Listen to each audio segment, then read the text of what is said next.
નમસ્કાર, આપ જોઈ રહ્યા છો નેશન પ્લસ ન્યૂઝ. હું છું આપની સાથે હેતલ ભગત. વડોદરાના સમા જવાહર નગર ખાતે બસ રોડમાં ખૂંપી જતા હાઇડ્રા મશીનથી બહાર કાઢવામાં આવી હતી. વડોદરામાં ચોમાસું આવતા જ રોડ રસ્તા બેસી જવાના કિસ્સા વધ્યા છે. ચોમાસાના પાણી ભરાય અને રસ્તો ન દેખાય તો અકસ્માતનો ભય રહે છે.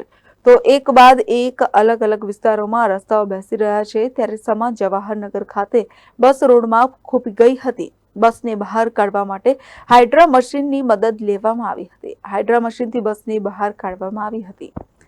કેમેરામેન નવનીત ત્રવણી સાથે Satyam Nevashkar, nation plus news, Vadodara.